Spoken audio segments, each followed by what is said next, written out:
Hello everyone.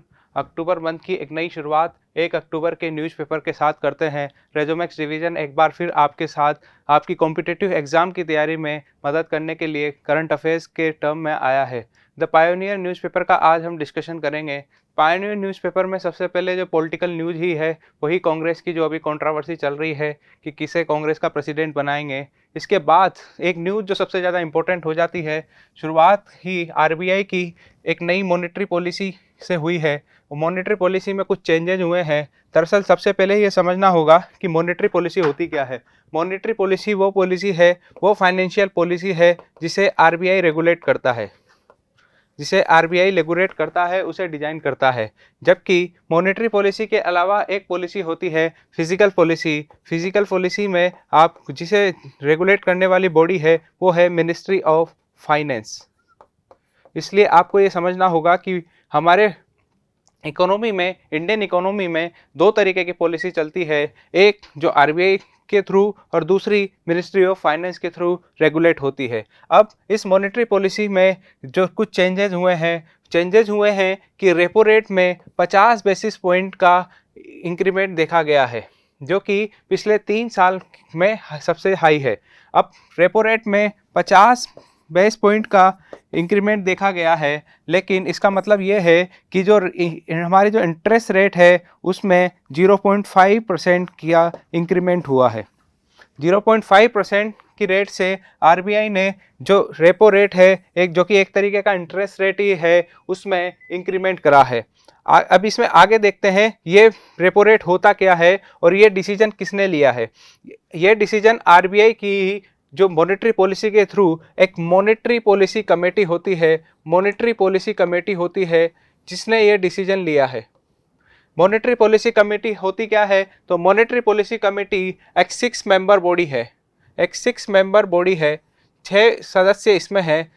6 members में से 3 members जो हैं वो आपके आरबीआई के हैं, इंक्लूडिंग आरबीआई का गवर्नर, जो कि इस मॉनेटरी पॉलिसी कमेटी को हेड करता है, उसे चेयर करता है, उसका चेयरमैन होता है। जबकि 3 मेंबर्स जो होते हैं वो गवर्नमेंट के मेंबर्स होते हैं, या यूं बोलें कि मिनिस्ट्री ऑफ फाइनेंस के द्वारा अपॉइंटेड मेंबर होते हैं। फाइनेंस मिनिस्ट्री के द्वारा अपॉइंटेड मेंबर इसमें 3 होते हैं। इस तरीके से मॉनेटरी पॉलिसी कमेटी में टोटल 6 मेंबर्स होते हैं।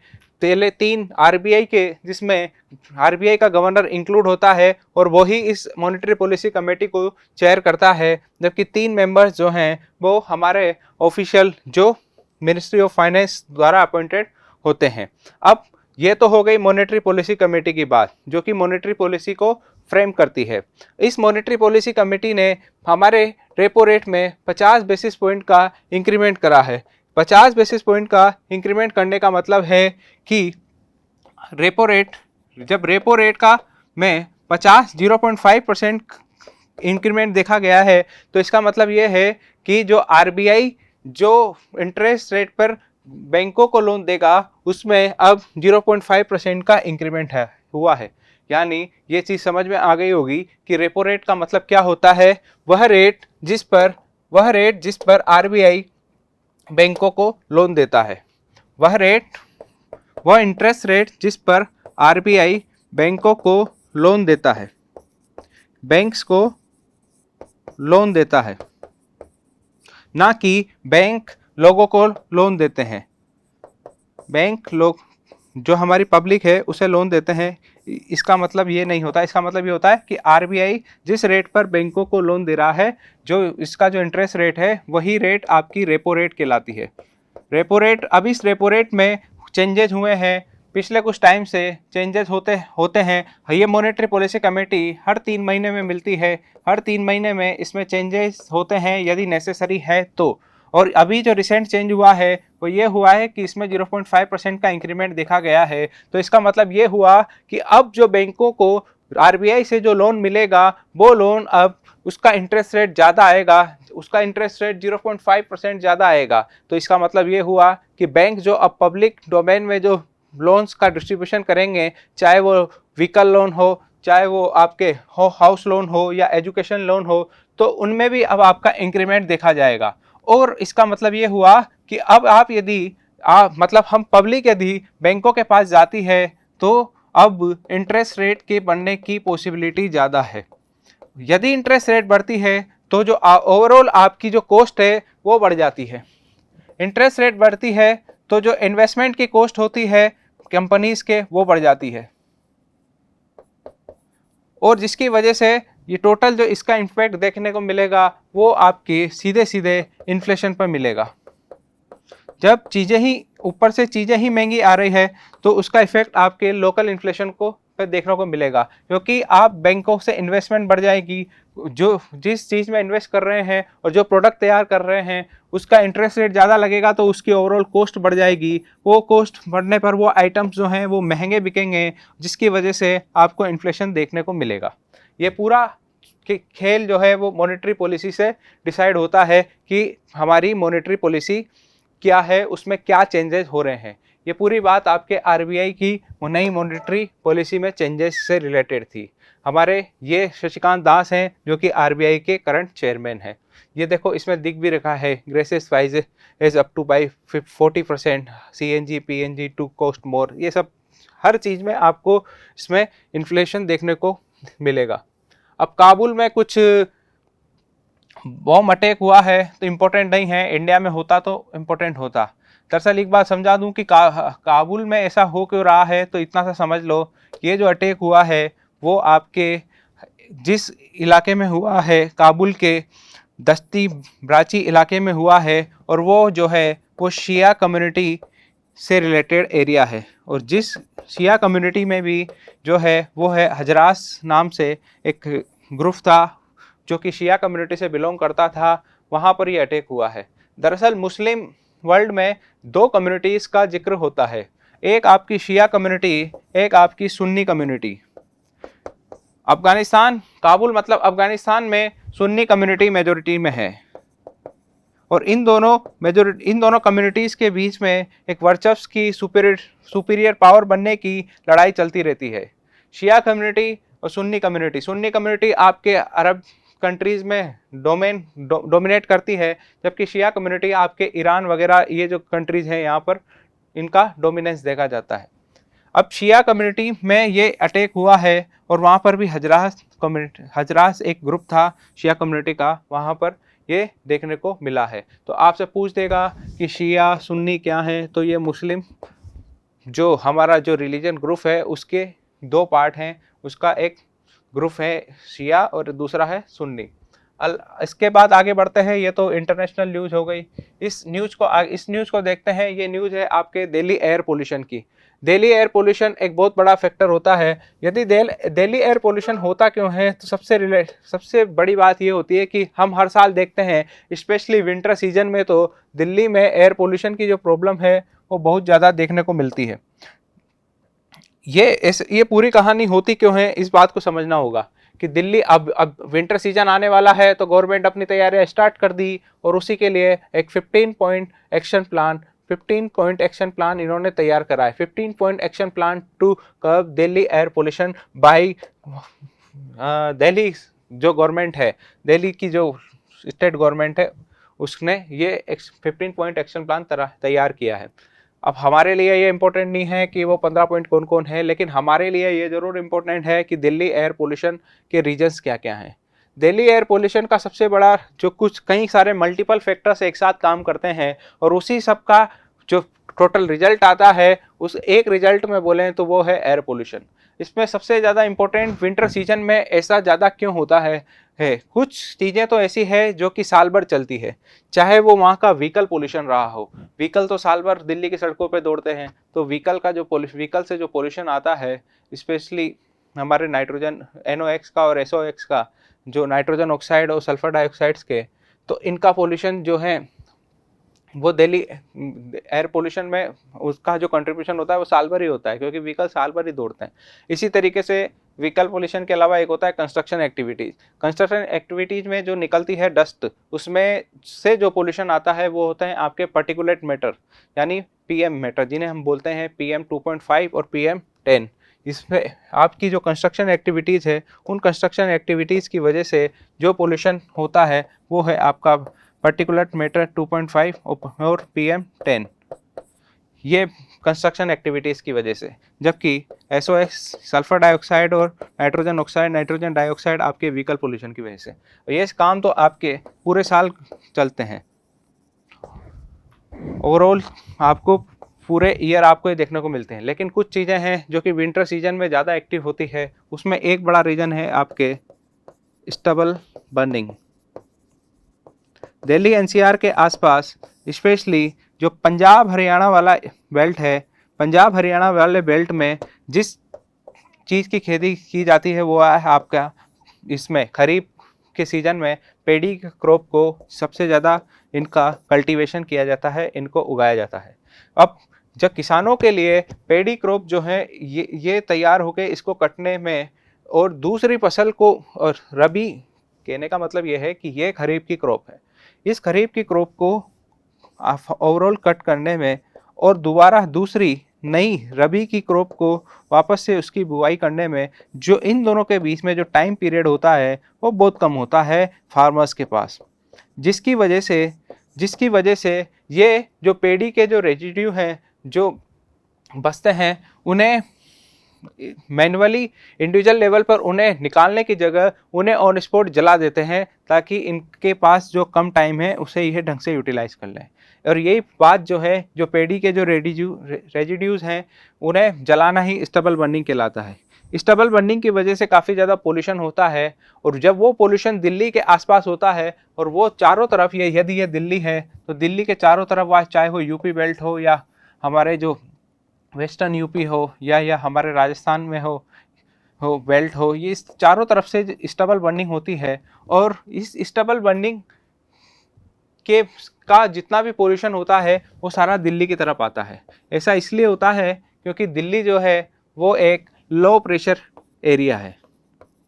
हम ज्योग्राफी में पढ़ते हैं कि दिल्ली मतलब Indo Gangetic plain. Indo Gangetic plain जो है वो एक लो प्रेशर एरिया है। लो प्रेशर एरिया है। लो प्रेशर एरिया का मतलब होता है कि और हम ज्योग्राफी में पढ़ते हैं कि जो विंड्स चलती है वो हाई प्रेशर से लो प्रेशर की तरफ चलती है। यानी यदि ये दिल्ली है, ये लो प्रेशर का इलाका है, तो इस पर जहाँ भी हाई प्रेशर होगा इसके चारों तरफ से विंड आएगी, और इस विंड में आपके सबसे ज़्यादा दिक्कत होती है। ये जो विंड आती है वो उसके साथ ये स्टबल बर्निंग के थ्रू जो पोल्यूटेंट्स आए हैं, जो पोल्यूशन है वो भी इसके साथ साथ आता है, और इन सब की वजह से यहाँ पर इस दिल्ली लो प्रेशर एरिया में आपके जो है वो पोल्यूशन एकाएक बढ़ जाता है। अब इसको निपटाने के लिए इसकी वजह से क्या होता है, इसकी वजह से जो एयर क्वालिटी इंडेक्स है, जो 8 पोल्यूटेंट्स को मिलाकर एक एयर क्वालिटी इंडेक्स जो है हमारी सेंट्रल जो हमारी जो पोल्यूशन कमेटी है, बोर्ड है, उसके थ्रू ये निकालता है एयर क्वालिटी इंडेक्स। तो इसमें बहुत ज़्यादा, सबसे ज़्यादा सर्व कंडीशन में या पुअर कंडीशन में ये आ जाता है। एयर क्वालिटी इंडेक्स जब घट जाता है तो इसी से निपटने के लिए, एयर क्वालिटी इंडेक्स को ही सुधारने के लिए 15 पॉइंट एक्शन प्लान आया है। ये कोई नई बात नहीं है कि दिल्ली में कोई पहली बार कोई ऐसे गवर्नमेंट के लेवल पर मेजरमेंट लिया हो, स्पेशली दिल्ली के लिए। इसके पहले भी सुप्रीम कोर्ट ने एक मेजरमेंट लिया था। वो आपसे पूछ सकता है कि ग्रेडेड रेस्पॉन्स एक्शन प्लान क्या है। तो ग्रेडेड रेस्पॉन्स एक्शन प्लान जो है वो दिल्ली पोल्यूशन को कंट्रोल करने के लिए है, जिसे सेंट्रल पोल्यूशन कंट्रोल बोर्ड के थ्रू सुप्रीम कोर्ट द्वारा ने ये ग्रेडेड रेस्पॉन्स एक्शन प्लान लाया था, और इसे इम्प्लीमेंट करने की जिम्मेदारी सुप्रीम कोर्ट ने सीबीसीबी को दी थी, सेंट्रल पोल्यूशन कंट्रोल बोर्ड को दी थी। ये पूरी बात दिल्ली एयर पोल्यूशन के से रिलेटेड है। इसके अलावा ये हमने देखा 15 point action plan, graded action plan. इसके अलावा भी यदि और ज़्यादा डीप में पढ़ें तो आपने सुना होगा ऑड इवन फार्मूला। क्यों odd even formula winter season में ही लगाते हैं? आप कभी ध्यान देना कि विंटर सीजन में ही ये इम्प्लीमेंट इसको करते हैं। तो ये भी दिल्ली एयर पोल्यूशन को कंट्रोल करने से रिलेटेड है। इसके अलावा दिल्ली इंडिया का सबसे पहला स्टेट था जहाँ पर BS6 व्हीकल्स को लाया गया। इसके अलावा BS6 व्हीकल जो हैं, जो हमारे भारत स्टैंडर्ड्स 6 कैटेगरी के हैं, जिसमें पोल्यूटेंट्स कम से कम हो, इसमें लिमिट रखी गई है। वो पोल्यूशन को कंट्रोल करने के लिए ही है, पोल्यूटेंट्स की इसमें लिमिट रखी गई है कि कितने मैक्सिमम इमिशन होगा उसको। उसी अभी ओवरऑल कंट्री में अभी हम BS4 हैं पर थे और अब हम BS6 पर शिफ्ट हो रहे हैं धीरे धीरे।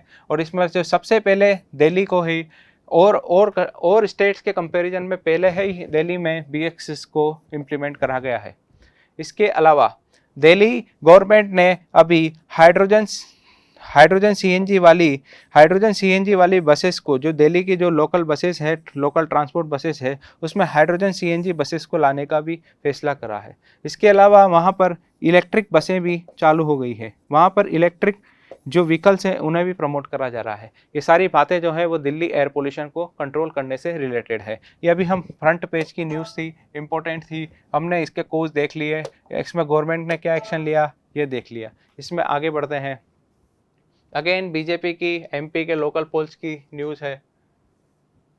ये गुरुग्राम की जो है वो वहाँ की ग्राम पंचायत की स्पेसिफिक न्यूज़ है और ये फर्स्ट फेज को इसमें यहाँ पर कंटिन्यू करा गया है। चाहे वो काबुल एजुकेशन सेंटर पर अटैक हो या 15 पॉइंट एक्शन हो, फर्स्ट फेज को ही कंटिन्यू करा गया है। RBI hikes rate by 50 basis point two 3 year, ये ऑलरेडी हम डिस्कस कर चुके हैं।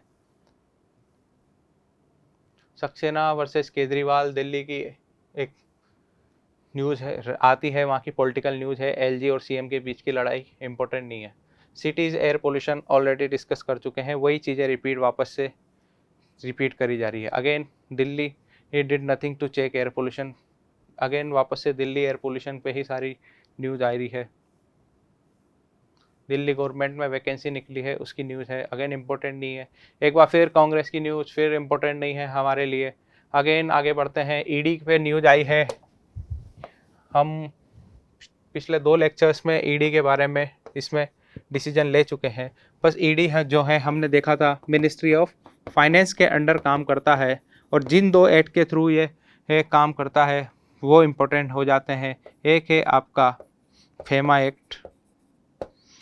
एक्ट के बारे में बता दूं कि फेमा एक्ट जो है जिसके थ्रू ही हमारी जो Xiaomi कंपनी थी उस पर ये इन्होंने जो एक कार्रवाई की है, इसमें ये होता है कि फॉरेन एक्सचेंज मैनेजमेंट एक्ट, ये जो इंडियन रुपीज़ को किस तरीके से ये जो फॉरेन कंपनीज है, ये हमारी जो इंडियन रुपीज़ है उनको अपने किसी जिस भी ओरिजिन जिनका इन कंपनीज का जहाँ ओरिजिन होता है वहाँ के साथ ये जो अपनी जो करेंसी है उसको एक्सचेंज करते हैं, तो उसमें किस तरीके से ये वो एक तरीके से करप्शन बोलें या बोलें कि उस तरीके से किस तरीके से अपने हिसाब से उनको मैनिपुलेट कर करके दिखाते हैं चीज़ों को, उसी के थ्रू फेमा एक्ट के थ्रू इस कंपनी पे ED ने कार्रवाई करी है।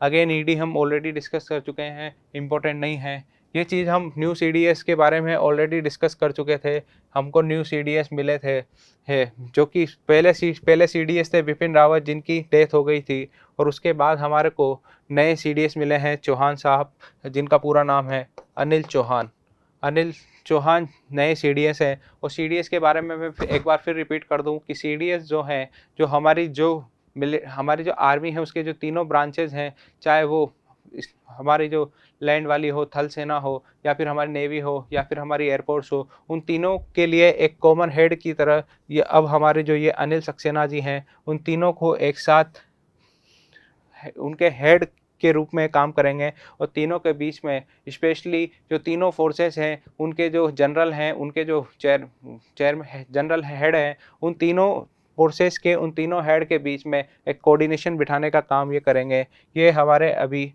नए CDS थे अनिल चौहान जी। इसके बाद आगे बढ़ते हैं। कश्मीर की न्यूज अगेन इम्पोर्टेंट नहीं है। CBI की रेड पड़ रही है SSC स्कैम में। CBI के बारे में हम ऑलरेडी पढ़ चुके थे। कांग्रेस की यात्रा एक चल रही है, अगेन इम्पोर्टेंट नहीं है। दरअसल सैटरडे को यही होता है, सैटरडे को इतना इम्पोर्टेंट नहीं रहता है एग्जाम में क्या आ रहा है।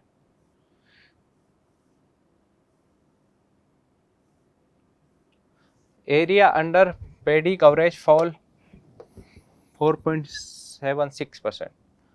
हाँ, आपने अभी देखा होगा कि गवर्नमेंट ने पेडी के एक्सपोर्ट पर बैन कर दिया है। जबकि अभी पेड़ी की कटाई भी नहीं हुई है। होना तो ये चाहिए था कि अभी तो नया नया पेड़ी आएगा अपने पास, पेड़ी का क्रॉप निकलेगा, नया राइस निकलेगा, पेड़ी मतलब राइस की खेती। तो जब इसकी कटाई होगी तो अभी तो हमारे पास जो होगा वो स्टॉक वैसे ही ज़्यादा होगा, लेकिन इसके बावजूद एक्सपोर्ट पे बैन करना ये कहाँ तक सही है। कुछ लोगों ने इसका विरोध करा था, अब इसलिए कुछ नहीं, बहुत बड़े कई लोगों ने इसका विरोध करा था, लेकिन गवर्नमेंट के अपने कुछ आंकड़े होते हैं। और पेड़ी की जो कवरेज एरिया है, जितना कल्टीवेशन होना चाहिए था लास्ट ईयर के कंपैरिजन में, वो 4.76% कम हुआ है, जो कि लगभग 423 लाख हेक्टेयर में हमारे पास अभी पेड़ी है।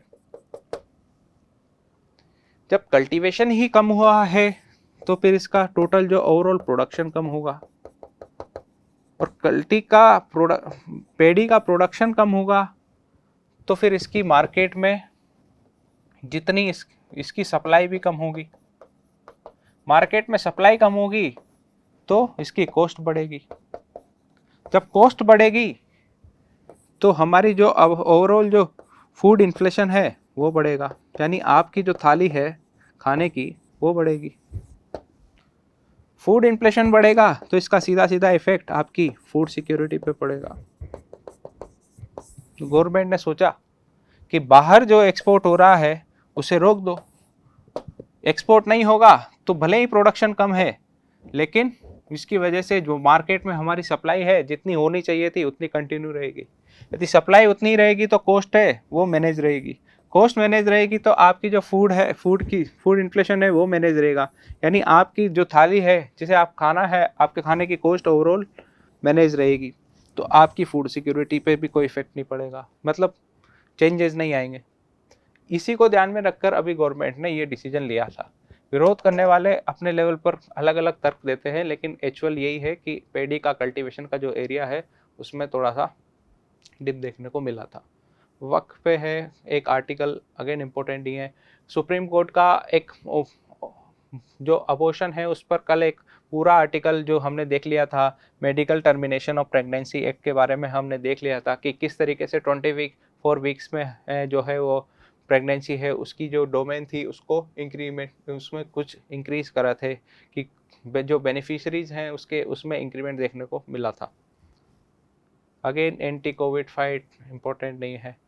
यूएस से का रशिया यूक्रेन वॉर में एंट्री, उन्होंने सेंक्शंस लगाए हैं ऑलरेडी। 26 सितंबर को मंडे को हम लोगों ने पूरा रशिया यूक्रेन वॉर की पूरी ब्रीफ हिस्ट्री पढ़ी थी, और उसी दिन हमने यूएनएससी के बारे में पढ़ लिया, वोट के बारे में पढ़ लिया। अब ये यूएनएससी तो हर महीने मिलती है, इसमें यूएनएससी क्या कर रहा है, जब तक इंडिया के रिलेशन में कुछ, इंडिया के रेस्पेक्ट में कुछ नहीं कर देता तब तक पढ़ने की जरूरत नहीं है।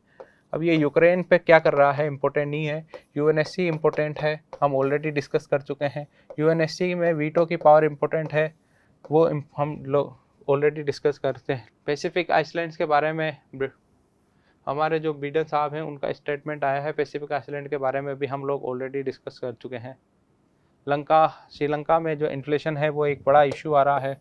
दरअसल श्रीलंका की जो गवर्नमेंट है उस पर काफ़ी ज़्यादा बोरोइंग इन्होंने कर ली थी एक टाइम में, जिसकी वजह से जो गवर्नमेंट है उसके जो एक्सपेंडिचर है अब वो इफ़ेक्ट कर रहे हैं, और इसी का रिजल्ट है वहाँ पर एक हाइपर इन्फ्लेशन इसको बोलते हैं। इन्फ्लेशन कई तरीके की होती है। इन्फ्लेशन एक होती है inflation walking inflation. Walking inflation मतलब ये होता है कि इन्फ्लेशन तो है लेकिन वो आपके 1% से 2% के बीच में हो। इसके अलावा दूसरी होती है आपके रनिंग इन्फ्लेशन। रनिंग इन्फ्लेशन मतलब 3 से 4-5% तक ये हो। इसके बाद आती है आपके जंपिंग इन्फ्लेशन। जंपिंग इन्फ्लेशन मतलब 10% के आसपास यदि आपकी इन्फ्लेशन हो।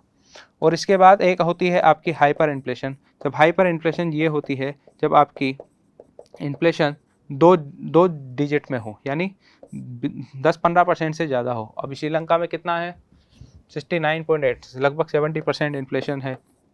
तो यहाँ क्या कंडीशन है, हाइपर इन्फ्लेशन। ऐसे ही एक कंट्री है जिम्बाब्वे, वहाँ पर भी अभी कुछ टाइम पहले हाइपर इन्फ्लेशन देखी गई थी। हम किस फेस में हैं? तो हमारी इन्फ्लेशन लगभग 3-4-5% रहती है, तो हम रनिंग इन्फ्लेशन में है। तो इस तरीके से walking inflation, running inflation, jumping galloping inflation and hyper inflation, ये पूरा एक डिवीजन देखने को मिलता है इन्फ्लेशन का उनके परसेंटेज पे बेसिस पर। अगेन आगे बढ़ते हैं। एक जीनोसाइड पे एक न्यूज आई है रवांडा की कंट्री का बारे में आई है, और ये जीनोसाइड की, रवांडा जीनोसाइड की न्यूज़ है। अब केवल इतना ध्यान रखिएगा कि रवांडा की न्यूज़ है, तो रवांडा एक क्वेश्चन बहुत कॉमन होते हैं स्टैटिक पार्ट से, कंट्रीज़ की कैपिटल के साथ उनको मैच करना होता है। तो चूँकि रवांडा न्यूज़ में आया है, तो आप रवांडा की कैपिटल को ध्यान रखिएगा। रवांडा की कैपिटल है आपके किगाली, इतना ध्यान रखिएगा। रवांडा में क्या हो रहा है, वहाँ का प्रेसिडेंट कौन है, नॉट इम्पोर्टेंट। रवांडा की कैपिटल क्या है, किगाली, इतना ध्यान रखिएगा। अगेन आगे बढ़ते हैं। सेंसेक्स, ये तो रोज़ बदलते हैं। आरबीआई की पॉलिसी पे फिर क्वेश्चन है। आगे बढ़ते हैं। India California agree to collaborate zero emission vehicle. देखिए, हमने मंडे को भी डिस्कस करा था, हमारी जो चंडीगढ़ की जो पॉलिसी आई थी, इलेक्ट्रिक व्हीकल पॉलिसी, हमने देखा था उस दिन, मैंने आपको बताया था कि इलेक्ट्रिक व्हीकल होते हैं उन्हें हम जीरो एमिशन व्हीकल भी बोलते हैं, जीरो एमिशन व्हीकल भी बोलते हैं। इसी जीरो एमिशन व्हीकल में गवर्नमेंट ऑफ इंडिया का कि कैलिफोर्निया के साथ एग्रीमेंट कोलैबोरेट हुआ है, वो एक एग्रीमेंट हुआ है, क्योंकि इंडिया की जो गवर्नमेंट है, सेंट्रल गवर्नमेंट, उसकी अभी पॉलिसी है कि वो इलेक्ट्रिक व्हीकल्स को प्रमोट करने की कोशिश कर रही है। आपने देख लिया था कि अब बस इतना ध्यान रखिएगा कि किसके साथ हुआ है, तो यूएसए, और यूएसए का भी जो कैलिफोर्निया जो स्टेट है वहाँ पर उसके साथ हमारा ये एग्रीमेंट हुआ है। नोट कि ये यूएसए, पूरे यूएसए के साथ नहीं हुआ है, कैलिफोर्निया के साथ ये एग्रीमेंट हुआ है, और जीरो इमिशन व्हीकल को लेकर हुआ है। तो जीरो इमिशन व्हीकल मतलब एक तरीके से देखा जाए तो इलेक्ट्रिक व्हीकल। इलेक्ट्रिक व्हीकल के बारे में हमने ऑलरेडी पढ़ लिया था कि एक तो ये जीरो इमिशन मतलब पोल्यूशन जीरो, पोल्यूशन जीरो। तो हमने अभी आज ही पढ़ा था कि दिल्ली की जो एयर पोल्यूशन थी उसमें एक रोल हमारे व्हीकल पोल्यूशन का भी था, और उसके लिए को ही रेगुलेट करने के लिए हम ऑड इवन ला रहे थे। यदि हम वो चीज़ ही चेंज कर दें, पोल्यूशन ही ना हो, इलेक्ट्रिक व्हीकल ले आए, पूरी जो हमारी व्हीकल्स हैं उनको चेंजेस कर दें और इलेक्ट्रिक व्हीकल से रिप्लेस कर दें, तो पोल्यूशन ही नहीं होगा, तो दिल्ली एयर पोल्यूशन में भी इसका फ़ायदा मिलेगा। तो इस तरीके से पोल्यूशन, इसमें इलेक्ट्रिक व्हीकल होते हैं, इसमें पोल्यूटेंट्स का जो है वो जीरो इमिशन होता है। इसके अलावा पेट्रोल डीजल पर हमारी डिपेंडेंसी वो कम हो गई। पेट्रोल डीजल पर यदि हमारी जो एफिशिएंसी, वो डिपेंडेंसी है, वो यदि वो कम होगी, तो इसकी वजह हमारे जो पेट्रोल डीजल अभी हम इंपोर्ट करते हैं तो वो कम इंपोर्ट करेंगे, हमारा जो फॉरेन एक्सचेंज रिजर्व है, फॉरेक्स रिजर्व है, वो बढ़ेगा। तो ये सारे फ़ायदे हमारे इलेक्ट्रिक व्हीकल के, हम इसको रिवाइज कर लिया, हम एक बार पहले ऑलरेडी डिस्कस कर चुके थे। लास्ट बीजिंग की न्यूज़ है। एक न्यूज़ हमारी टोकनाइजेशन पे है। टोकनाइजेशन को आपको समझना होगा। सबसे पहले तो ये बात रखो कि टोकनाइजेशन होता क्या है। आप सब लोग क्रेडिट कार्ड यूज़ करते होंगे, उसके अलावा आप डेबिट कार्ड यूज़ करते होंगे, इसके अलावा जो भी कार्ड आप यूज़ करते हैं, बैंक जो आपको प्रोवाइड करते हैं, उसमें जब आप पेमेंट करने जाते हैं तो आप एक कार्ड को यूज़ करते हैं, और उसमें आपके फ्रॉड होने के चांसेस ज़्यादा होते हैं, स्पेशली यदि आप कार्ड को कहीं खो देते हैं, क्योंकि आजकल उसका, उसमें जो कार्ड नंबर है उसका यूज़ करके आपका कोई भी फ्रॉड कर सकता है। और इन सब चीज़ों से बचने के लिए, और कई बार आपके पास क्रेडिट कार्ड या डेबिट कार्ड होता भी नहीं है, तो आपका पेमेंट रुक जाता है। इन सब का एक सॉल्यूशन जो है वो आरबीआई लाया था, वो था आपका टोकनाइजेशन। यानी आपको क्रेडिट कार्ड की जो डिटेल्स हैं, चाहे वो आपका उस पर नाम हो, एक्सपायरी डेट हो, या आपका 16 डिजिट का आपका क्रेडिट कार्ड या डेबिट कार्ड नंबर हो, इन सबको एक टोकन नंबर में ये कन्वर्ट कर देता था। वही चीज़ आपके टोकनाइजेशन से रिलेटेड है। तो पहला क्वेश्चन तो यही बनेगा कि टोकनाइजेशन क्या है। किस चीज़ का टोकनाइजेशन? आपके जो कार्ड्स हैं, क्रेडिट कार्ड, डेबिट कार्ड, उन्हीं में होने वाले फ्रॉड्स को रोकने के लिए और उस चीज़ को सेफ बनाने के लिए ही टोकन पॉलिसी लाए थे। इसी को बोलते हैं टोकनाइजेशन। तो टोकनाइजेशन किससे रिलेटेड है? आपके जो ऑनलाइन पेमेंट, ये पेमेंट के सिस्टम है, क्रेडिट कार्ड, डेबिट कार्ड, इनको एक टोकन में कन्वर्ट करने से। अब आपसे दूसरा क्वेश्चन ये पूछेगा कि ये फैसिलिटीज कौन प्रोवाइड कराता है, कि आपका जिस बैंक में खाता है वो बैंक प्रोवाइड कराएगा या फिर कोई और। तो बैंकों का इससे कोई रिलेशन नहीं है। भले ही डेबिट कार्ड और क्रेडिट कार्ड आपको आपके बैंक इशू करते हो, लेकिन उस क्रेडिट कार्ड और डेबिट कार्ड को एक टोकन फैसिलिटीज में बदलने की जो पावर है वो उस बैंक में नहीं होगी। उस बैंक का उससे कोई रिलेशन नहीं है। ये पावर आपके पूरी तरीके से आरबीआई के पास है। पूरे आरबीआई ही इसको पूरी तरीके से रेगुलेट करता है कि क्रेडिट कार्ड डेबिट कार्ड को टोकन में बदलने के लिए। दूसरी बात, ये आपके दिमाग में एक चीज आ सकती है, क्या आप किसी डेबिट कार्ड और क्रेडिट कार्ड का टोकन नंबर ले लेते हैं तो वो टोकन नंबर टेम्पररी होगा या परमानेंट होगा? तो ऑब्वियसली बात है कि टोकन तो एक टेम्पररी फैसिलिटीज है। तो ये टोकन नंबर एक पर्टिकुलर एक पेमेंट के लिए आपके लिए के साथ होगा। यदि आपको दोबारा दूसरा पेमेंट आपके क्रेडिट कार्ड या डेबिट कार्ड से करना है तो आपको आपके इस कार्ड से दूसरा टोकन लेना होगा। पूरा चीज आपकी जो पेमेंट सिस्टम है उसको, उस पेमेंट सिस्टम को सेफ बनाने के लिए ये पूरा टोकनाइजेशन फैसिलिटीज आरबीआई लाई थी। पहला तो ये क्वेश्चन कि ये टोकन फैसिलिटीज टेम्पररी होती है। ये क्रेडिट कार्ड डेबिट कार्ड और दूसरे कार्ड होते हैं, पेमेंट कार्ड जो होते हैं उनके लिए है, और इसे आरबीआई रेगुलेट करता है, ना कि जिस बैंक ने आपको क्रेडिट कार्ड या डेबिट कार्ड दिया है वो। अगेन प्राइवेट न्यूज़ है, ये स्पोर्ट्स की न्यूज़ है। इंडिया का आज कोई मैच भी नहीं था, वर्ल्ड कप चल रहा है। वर्ल्ड कप खत्म हो जाए पूरी एक साथ इसको देखेंगे। यही आज का पूरा न्यूज़पेपर था। Thank you very much.